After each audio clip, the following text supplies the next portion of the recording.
A letter dated the 28th of October 1999, addressed to Omar Ndow with the subject offer of temporal appointment, Inspector Lumo Market and Car Parks.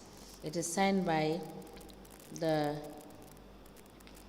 local government officer, Kerewan Area Council. It is copied to the Commissioner, NBD, the Treasurer, Kerewan Area Council, and a file copy is maintained. The second letter is dated the 8th of April 2002, and it is addressed to Ndow. It has the subject confirmation as revenue collector. It is signed by local government officer, Kerewan Area Council. It is copied to the chairman, the treasurer, and a file copy is maintained. These two documents are admitted as exhibit in evidence, and they are marked as LGC/KEAC/PON/001. Ask the Commission, please. Now, where are your cash books for the period 2018 and 2020? And another cash books, joge ko 2018 be 2020. I have them.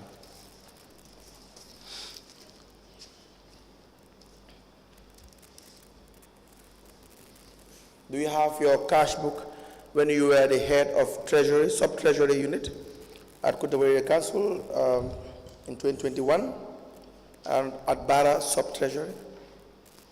Nuna bingane kon Bara Sub-Treasury, anasa cash book bo unufu. They are all there. So this was the cash book you were using when you were a revenue collector? Nena bingwe cash book bingane kon revenue collector. Yeah. Yes. And the same goes to the time you were at the Sub-Treasurer? Nena bo bena bilanga use bingane kon Sub-Treasury. Wow. Wow, wow.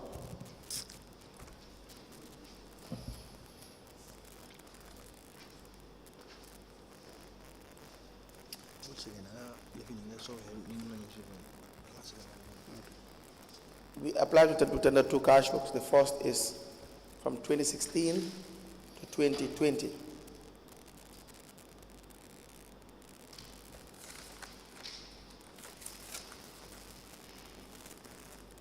The second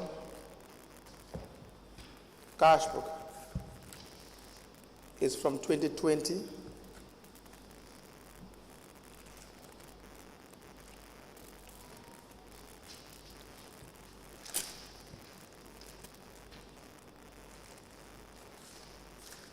to 2023 into evidence as an exhibit.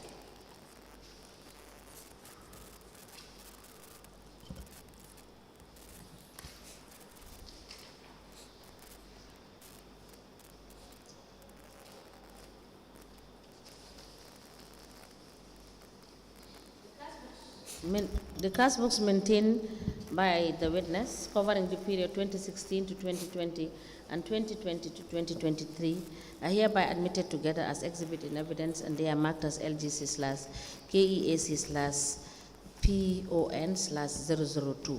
As the Commission places. Now, from 2018 to 2020, you were a rates collector. Is that correct? Then I joke 2018 to 2020, dangane kon rate collector. Wow. Yes.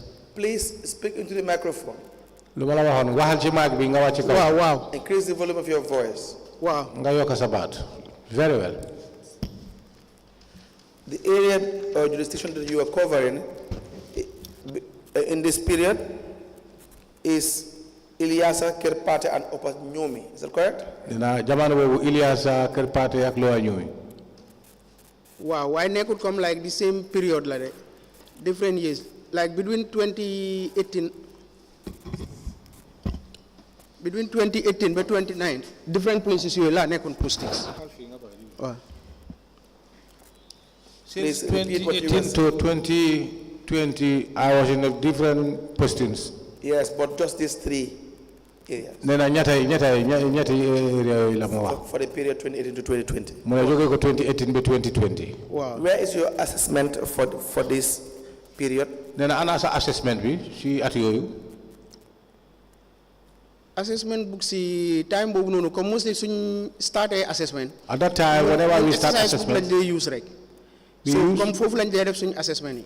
so suñ demee suñ ko liggéeyee naka suñ ko submité si office bi then suñ ko putee into the computer pour génnee property list yi ñun duñ dee kibati lifin yooyu duñ dee kibati loolu noonu daal. because Whenever we do lu fa nekk si loolu moo dee nekk assessments si and property it is list. take it to the office. When it is submitted, they put it into their laptops. Then from there, we have no other access to it. So now, do you conduct assessment? Nena dang day def assessment. waa Yes. Where do you record them? Nena fan nga ko dey binda. loolu laa wax dañ ko dee record comme si exercise book or choir book nii. We do record it on a choir book or an exercise book. Where is that choir book? Or exercise? Mo ne ana exercise book boobu wala choir book bi. yooyu loolu laa wax mostly ñun duñ ko dee especially ñun ñu nekk si provinces bi nii at that time doo dee keep yooyu noonu because doo dee am sa foo ko keep because nekkul ne da nga am office. Where is that choir book? It is either I give it to X, Y, or Z. I have submitted it to Director of Finance or CEO, or it's with me. Choir book boobu foo ko yóbbu koo ko jox foo ko teg ndax si yow la wala office nga ko teg wala jox nga ko keneen ana choir book boobu wala exercise book boobu. anyway loolu yooyu noonu man keepuma ko. No, I don't keep them. Mr. Now, did you conduct an assessment Nena def nga assessment. between 2018 to 2020 Jóge ko 2018 ba 2020. for the areas that you were covering? Mooy place yi nga xam ne foofu nga nekkoon. soo defut assessment doo mun a. I didn't ask you that. Is it yes or no? Did you conduct an Nena lu moo assessment laajte nga in tontu ko loolu. 2018? Def nga assessment wala defuloo assessment. ankay def naa assessment. Yes, I do. Did you record it in your choir book or an exercise book? Nena foo ko bind si choir book bi wala exercise book bi. in an exercise book. Exercise Did you book. submit that book to the authorities and the CEO or finance director, or is it with you? Nena exercise book boobu yaa ngi ko amee sa loxo jox nga ko CEO wala finance director. dañ leen ko dee jox ñoom pour list bi ñu dugal ko si computer. We used to give ba pare them- producer ñu property list jox ñu ko. So that they can be able to put the list in the computer and produce a list for us. Who did you give it to? Nena koo ko jox. mostly finance manager bi moom moo Mostly dee finance manager. Not the mostly. Mostly president. it's not definitive. Who did you give your assessment? Nena kan nga ko jox. finance department. Finance department. Who in the finance department? Nena kan la si finance department. I can say the director because moom moo dee responsible. I can say the director very well. You can say the director, but you don't know who you gave your book to. Nena waaye xamoo kuñ ko jox da nga mën a wax ne directeur rek waaye xamoo kuñ ko joxoon.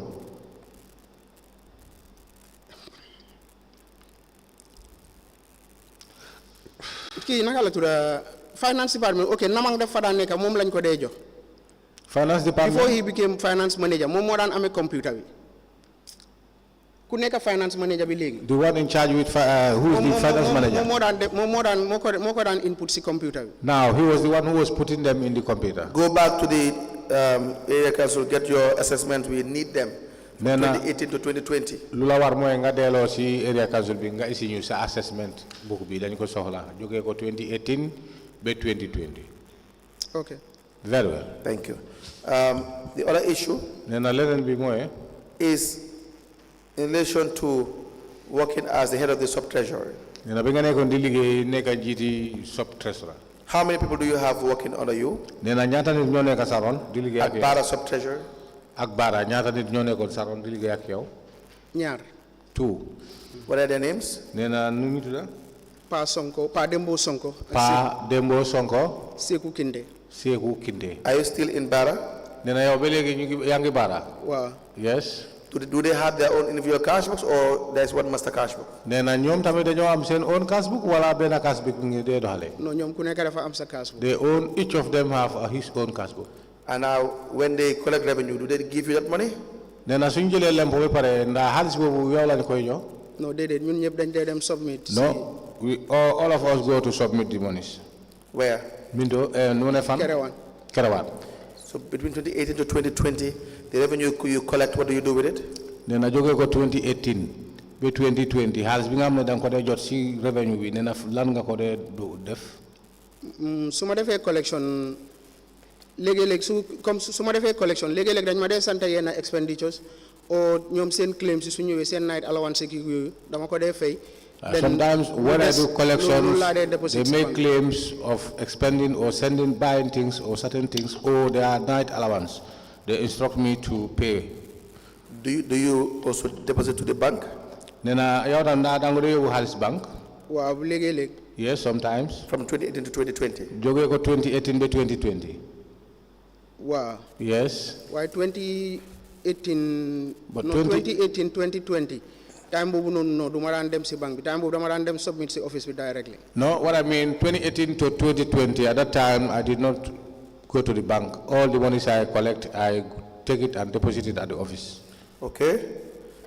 Now they will give you a GTR receipt Nena fofa nañ la day jo GTR receipt. against your expenditure or the money you pay to the. Moy xaliss bi nga xamne jox nga len ko wala xaliss bi nga xamne dang ko dépasse dañ la ko wax pour nga dépasse.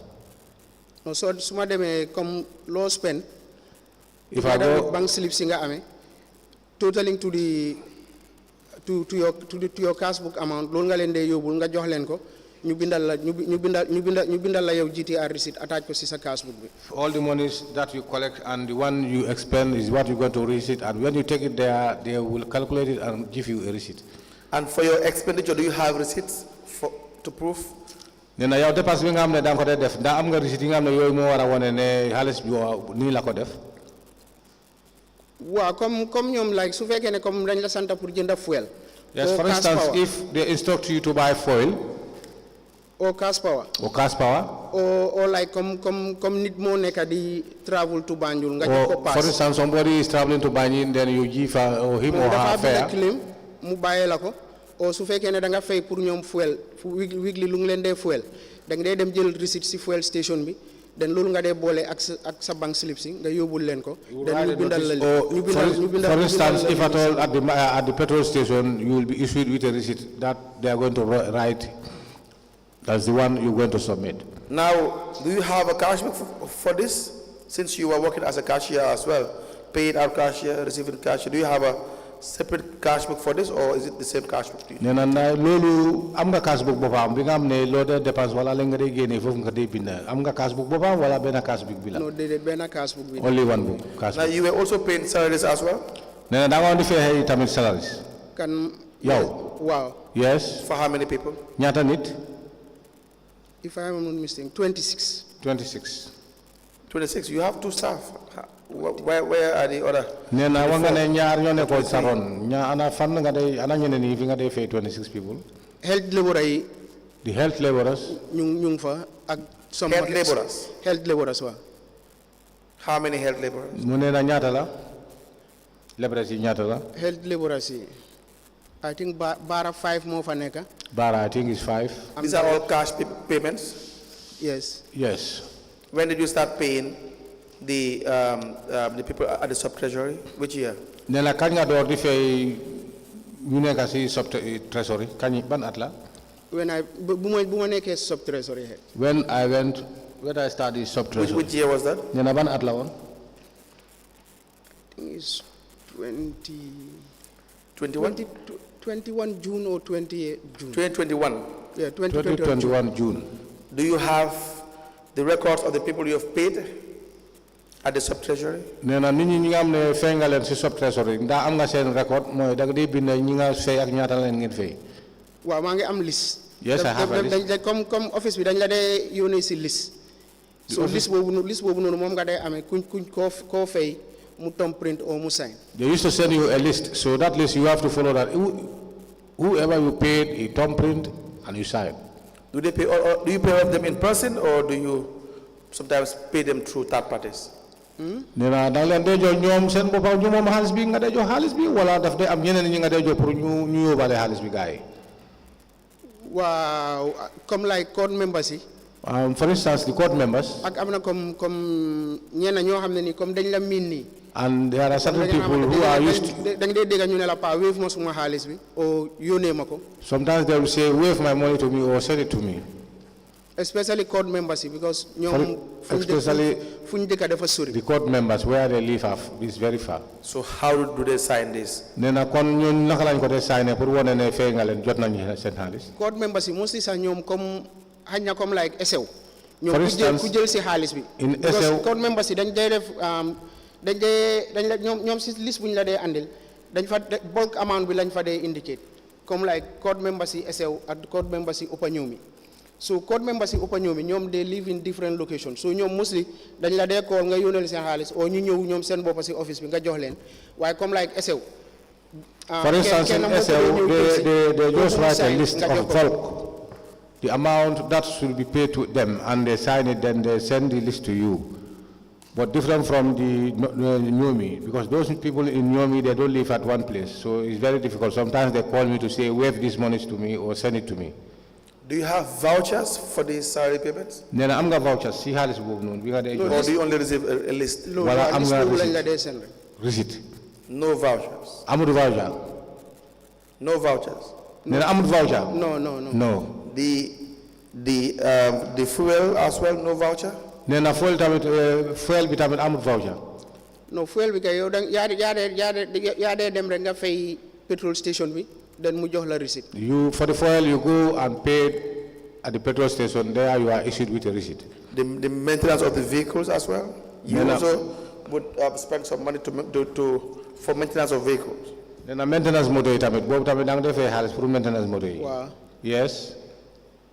And do you have a voucher for this? Nena am nga vouchers pour Do you receive a voucher for this? No, lolu tamit dang dey fay koku nonu ayda mécanique bi su fekkee ne am na receipt dan mu jox la receipt su fekkee ne mécanique bi amul receipt dañ la dang wax nga bindal ko claim mu sign then nga lini ko nga Yes, for the mechanic, if at all that mechanic is having receipt to issue, he will issue a receipt to you. But if at all he doesn't have any, then you just write so that to indicate that he has been paid. Now, when did you start depositing monies to the bank? Then a kañ nga door di yóbbu xaalis bi bank. bu ma nekkee sub treasury head comme su fekkee ne expenditure yu ñu ma sant lii nii na then xaalis bu fa des dama ko dee dem deposit si banque bi. When I was at the sub treasury head, the monies that are paid to me, if I subtract the one I will spend, the remaining one I used to take it to the bank. Which bank do you normally bank? Then a bank nga dee yóbbu xaalis bi. Access Bank mostly. Access Bank mostly. Any other bank? Ak ban bank? Trust Bank, I'm not quite sure. I'm not quite sure of Trust Bank. Any other? Ak bank? No, those are the only banks. Those are the banks. Very well. Now, there was a time that the CEO, Samba Lee, you know Samba Lee?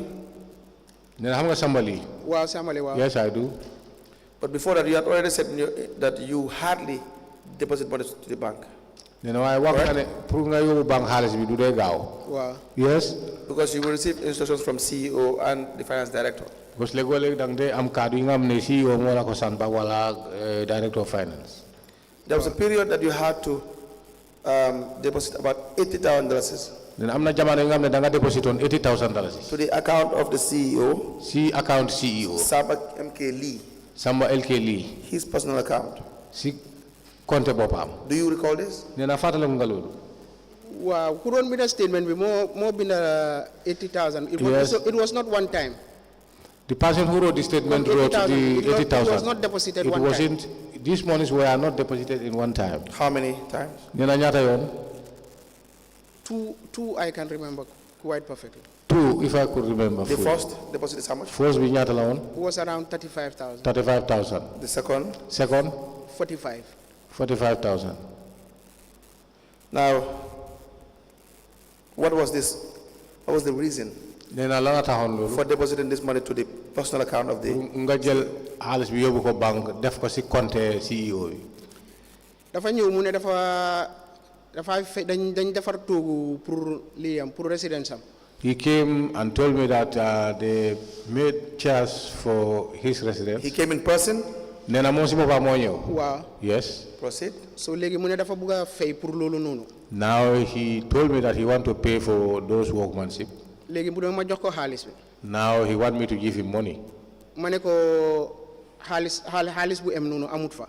I told him that this amount of money was not with me. So léegi after mu ne pour ma wéef ko mu lifin ma seen ko xaalis ma ne ko comme su xaalis comme su ma dajalee lu em noonu ma seen ko. I said to him, whenever I collect that amount, I will send it to you. Then mu ne no su ma ko sendee through transfer, that would be expensive. He said to me, if I am to send the money through transfer, it will be expensive. Let me na ko deposit si account am bi then mom mu withdraw fay ku defar togu yi. Let me deposit it in his account so that he can withdraw it there and pay the workmanship of the chairs. And you did that? Wow. Did he yes. present you with any documentation, any voucher that was prepared and approved in the right way? Nena mba jox won na ay kayit wala ay voucher lo xamne pour nga gis ne soko joxe xaliss mu anda ak yoon. No, did it? No. He just gave you a verbal instruction. Nena dafa ñew rek taxaw wax ak yow rek. Wow. Yes. And you did that? Nga def ko. Wow. Why? Yes. Nena lutax? Mom momako santa. He instructed me. Is that the level of your understanding? Nena hana sa xam-xam bi yeb lool la wone. Seriously, is that the level of your understanding, Mr. I see you obtain your O level at St. Augustine's High School. Nena mom gis na ne yow St. Augustine's nga wacha. Yes. Yes. I don't want to believe that. Nena wa gomut loolu sax. Even though it is true. Nena su fekke degal la sax waye mom gomut loolu sax. Why would you do that? Do you really believe that the CEO can just come and ask money and the money you have collected from revenue collection, you just pay it into his account like that? Nena gom nga lol ne si dafa ñoo taxaw rek mën la jox ma xaalis bi nga xamne lempoy boro feykat la na moy ñoo la ko fay nga dal di ko jël di ko jox nonu. Is that the level of your understanding? Nena yow sa xam-xam bi yeb non la woné. Actually comme bes bu ma don laaj xaalis bi nonu sax. The very day he was asking me this money. Comme mom su la laajee façon xaalis yooyu ne la comme jox ma xaalis dama dem fay pour lii. Because whenever he asks him money to say give me money I'm going to pay this. So ko joxee. If you give him the money, du ko dee binda. he will not write it. So te léegi-léegi dang dee am dispute ak moom comme si lu mel noonu. And sometimes you do have dispute with him. So that is looloo taxoon ma di ko pousse ne ko comme ma transfer ko xaalis bi so that I can have evidence ne jox naa ko xaalis bi du ko dispute. This is why I was trying to say let me transfer the monies to you so that I can have documentation. So sila mo wax ne ma su ma ko transfer it would be expensive. And he said to me when I did transfer it would be expensive. So man naa ko deposit si account am. Let me deposit in his account. Def transaction. So that he can withdraw the monies and do the transaction. That's not the point. The point is, should you even do that?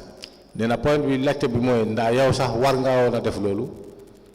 Dafa war ko nga def ko. Do you think it's okay? You think it's normal? You think it's allowed that you collect revenue?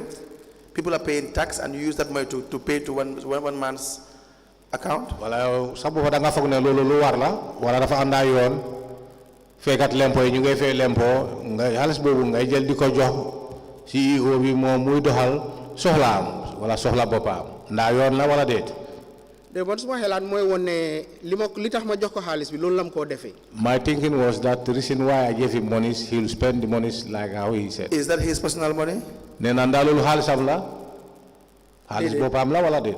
Déedéet. No. Do you know that that is the money for the Kunta area for Kerewan area council? Ne namba ya sama pa yeg nga ne area council Kerewan ñom mom xaalis bi. Wow. Yes. And so you know it is not his personal money. Ne na sama pa yeg nga ne nekut xaalis bopam. You know. Wow. Yes. And so paying money into his account is not proper. That is why you have to have correct documents to do that. Nena legi pour faire ko ci personal account am bi nena lolu warut nena li mota mu lo am kayit. Before you will. Correct?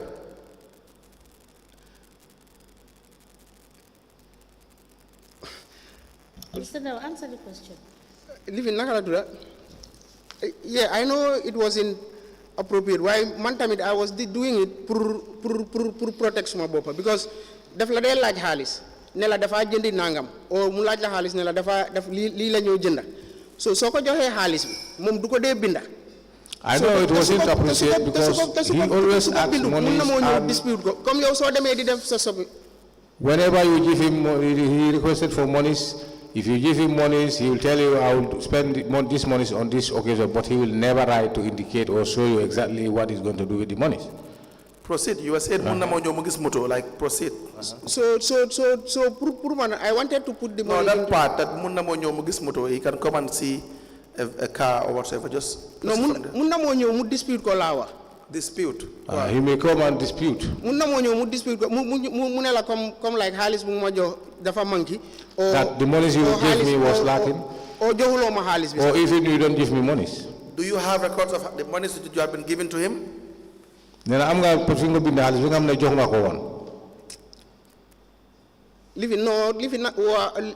record why it is in my mind. Yes. No, I didn't record it, but I have it in my mind. Tell us the amount and of the occasions that he had received money from you. Nee na léegi nga wax ñu ñaata la woon ak ñaata yoon la jot xaalis ci sa loxo. The ones you can remember. Li nga xam ne mën nga ko fàttali. 15,000. First, the one 15,000. Then the second time 10,000. Second time 10,000. Second time 10,000. Third time. The third time. Third time. ñetteel bi. Mooy bu ma deposit ci account am. And that is the monies that I deposited in his account. Now, we will come back to this issue. Nee na nañ delluwaat ci issue ci mbir mi. We will go to the next issue. It will help us understand why you were giving money to him. We will go to a new issue. Nee na nañ dem ci beneen mbir bu ees. That will help us to understand why you were giving money to him. Nee na loolu dina tax ñu xam lu tax nga koy jox xaalis. We have your personal account. ñun am nañ sa personal account. We have your account, Trust Bank account. Am nañ sa Trust Bank account. And your GT Bank account. Am nañ sa GT Bank account. Access Bank. Access Bank account, correct? Access account. I will show you. Nee na dina la ko woon. Please confirm. Pour nga leeral. This statement of account for Trust Bank. mooy sa statement of account bu jógee Trust Bank. Account number is 112954311101. nee na loolu mooy nombre bi lu mu lay wax nii. And the Access account. ak Access account. You have the account number 0021510001455. nee na boobu mooy nombre bi tamit. When did you open your Trust Bank? nee na kañ nga open Trust Bank. Trust Bank. I think it was mid 2021 or 2022. 2021 or 2022.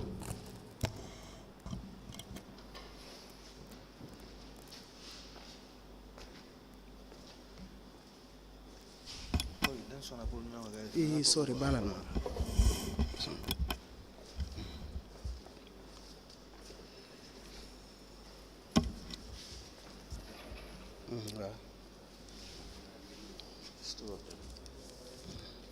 Wow. Please go through the two statement of accounts and tell us, or do you have another copy with you?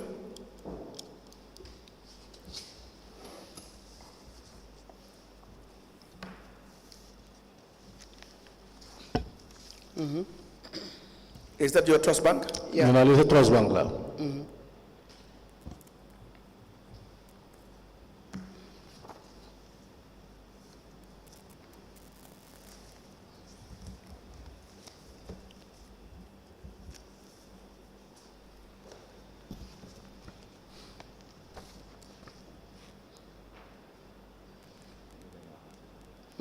Yeah, wow, it's okay.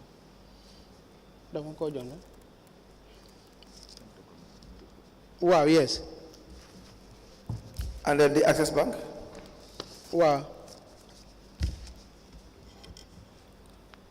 We apply to tender the personal account of the witness, the Trust Bank and Access Bank account with evidence as an exhibit.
The Trust Bank account, which is a savings account maintained by the witness, covering the period 6th August 2022 through to 23rd of November 2022, and the Access Bank account, which is a current account in the name of the witness, covering the period 1st January 2018 to 31st of January 2023.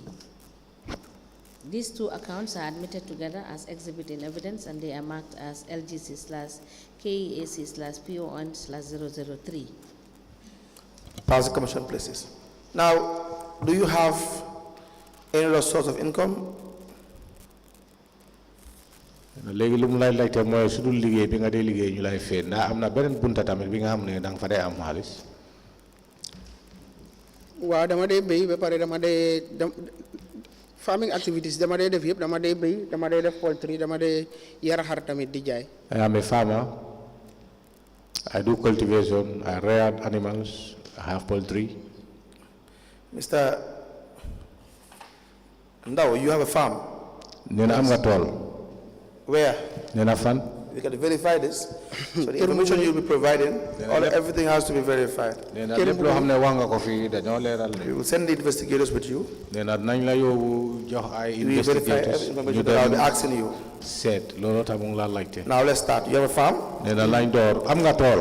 Waaw. What is the size of your farm? Nee na lan mooy size am.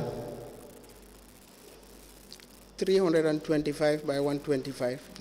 325 by 125. Where did you get that? Nee na fan nga ko am. Suma gannaaw kër Mbuguma. Waxal ci kaw ñu dégg la. Suma gannaaw kër Mbuguma. Behind our village Mbuguma. How did you get this? Nee na naka nga ko amee woon. Tool yi suma pala dama fekk mu ko béy man tam ma continuer di fa béy. It's my father's farm. I found him farming therein and I inherited. When did you start the farming? Nee na fan nga door farming bi. Man since age 8. Since age 8. Since 88. Yeah, since 1979 buñ taxoo Mbuguma ba léegi dama dee béy. Since 1979 till date I'm farming. Mr. How old were you in 1979? Nee na 79 ñaata booba yow sa magaay bi. maa ngi woon 6 years waaye depuis time boobu laa dem dëkk si suñ tool suñ kër gi foofu fu am tool maa. I was 6 years old at the time, but I went back to stay with them at the. You started farming at 6 years old. Yeah, the time boobu dama daan dem tool àndaa suma yaay. Yes, I do farm. I accompanied my mother to the farm. So you have been a farmer since 1979? Yes. Nee na kon da nga nekkoon béykat depuis 79. Yes. Now, when did you start farming? When you were the owner of the farm? Nee na léegi pour mu nekk yow yaa moom tool bi kañ nga door di liggéey wala di béy bi nga xam ne léegi yow sa bopp ngay béyal. dama daan am suma tool yi boppa bu ma dem school sax bu suma pa gaañoo tamit man maa continuer di béy. I used to have my own farm when I was going to school, and when my father demise, it happens I go ahead, I continue farming. With this farm that you have, you having your own farm, Mr. Ndow, when was this? Nee na léegi pour yow nga am sa tool yi boppa lii kañ la woon. I can say 1991. Very well. What do you farm? Nee na lan nga dee béy. dama dee béy gerte ak dugub yëpp. Groundnut, couscous. Now, can you give us account of the money you have made from farming? Nee na moom léegi mun nga ñu leeral wala wax ñu ñaata nga dee am si xaalis si sa mbéy bi. loolu dafa depend at yu nekk def day vary des na si lan nga am gerte this year ak next year lan ngay am. It depends. Every year it depends how much you get. In 2018, what was your turnover? Nee na 2018 ñaata nga amee woon. 2018. Yes. What was your turnover in 2018? Comme si xaalis. Waaw. Let's say about 20 something thousand. 20 something thousand. In the year? Si at bi. Very well. What other business do you do? Nee na ban business nga dee def. dama dee jaay xar tamit. I used to sell rams. Okay. What other business? Ak ban business. loolu rek. That's the only business. In 2018, do you know how much you've made from farming and selling this? Nee na 2018 ba mun nga fàttale ku ñaata nga jotoon si xaalis si béy mi ak jaay jur yi. Comme business xar bi I started it maa ngi ko start 2013. I started run business in the year 2013. With $30,000. $30,000. Mr. Ndow, you have made several deposits into your account. The Access Bank account. Access Bank account. Wow. Yes. The total of your deposit from 2018 to 2023. Then associated you go 2018 to 2023 has become a dual Access Bank. It's about $781,200. $781,200. $200. Where did you get this money? Then I has before go amion. The loli yeb nekut suma xaliss because leg tamit comme nit def de buga jox nit xaliss mu transfer ko man suma account. That is not all that is not all my money. Sometimes it happens that somebody want to give these are monies you personally deposited and send it to my account. Nena li xaliss bo xamne yow sa bopa wala sa loxo ya ko dugal ci bank bi. Only 2018 or the period 2018 to 2020. Yes. 2018 to 2020. 3. 2018 to 2023. Well, halis bobu la de neka. Halis bobu. Halis la. I don't understand. I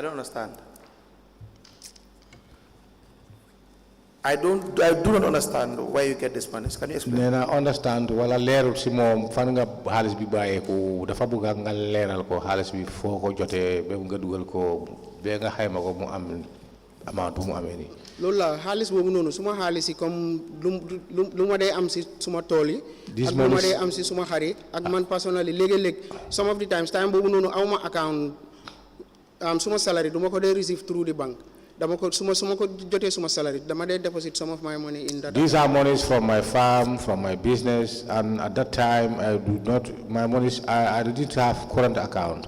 So whenever I'm paid, I took this money physically to the bank to save it. We also have, Badu Ndow? Nina hamga kunya Badu Ndow. Naam. Badu Ndow. Badu Ndow. Babu Ndow. Babu Ndow, wow. Babu Ndow, yes. Who is Babu Ndow? Nina kan moy Babu Ndow. Babu Ndow, revenue collector. He's a revenue collector. You know Pa Omar? Nina hamga Pa Omar.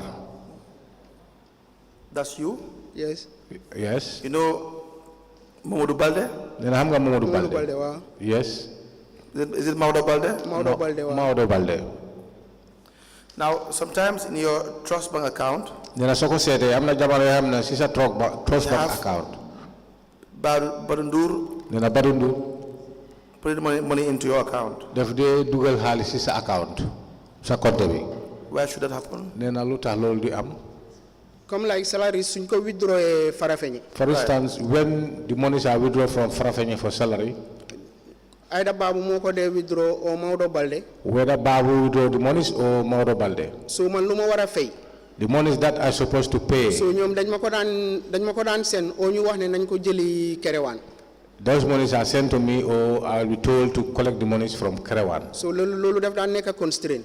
And it was a constraint. So Maodo wax ne ma come like lolu mo gëna tax sax trust bank account bi ma ubbi ko. Then I decided to open to open trust bank account bi. These are my reasons, the main reasons why I open an account with trust bank. Madam withdraw ko then ma fay salaries. So whenever it is paid to me through my account, I go and withdraw it and pay the salaries. How much is your salary at the end of the month? Nena wer bu nek yow sa salary ñata la? Du man suma salary rek, salary comme ñu ma dé fay ci sub treasury. It's not my salary, it's the salary that I paid when I was at the sub treasury. How much do you pay a month? Nena ñata nga dé fay ci wer?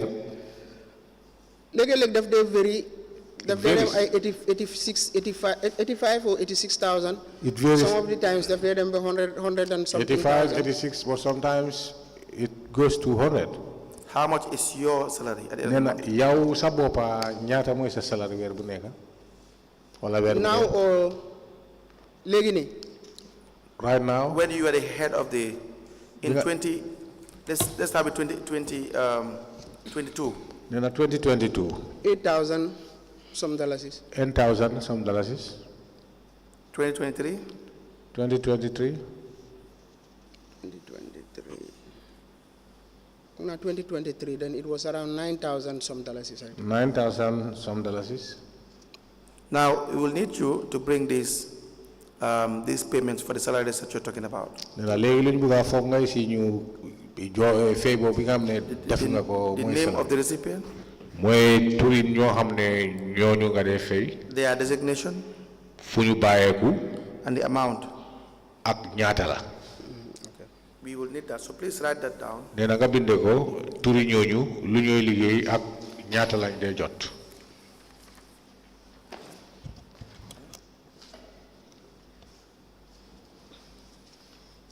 Please write that down.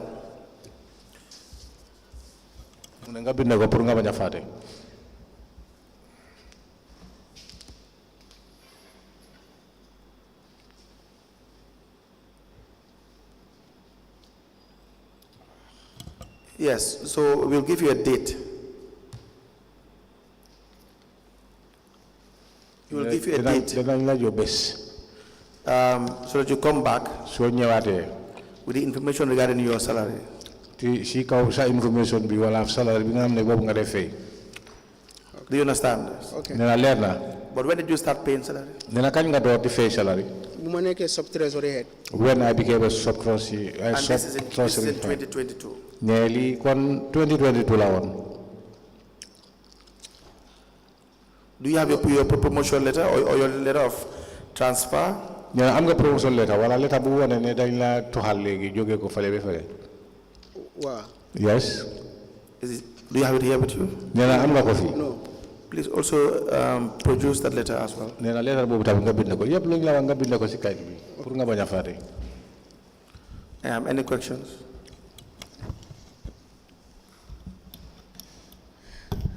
We will, after checking his cash book, we will.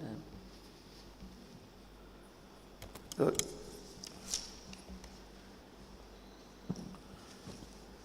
Is that all for him? Yes, that's all for the witness. If there are questions. So he will come back he will come back on Monday. Yes.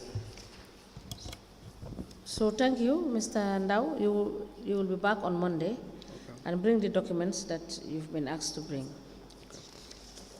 And every other evidence that you've been asked with, in relation to the payments that you've been making and the payments that you were being asked to do by your CEO. Nena yep fe bi nga xamne fe nga ko te wax nga ko ne sa CEO bi mo la ko wax pour nga def ko wala director of finance ñoo la wax pour nga def ko. Nena lolu yep nga isi evidence bi fi.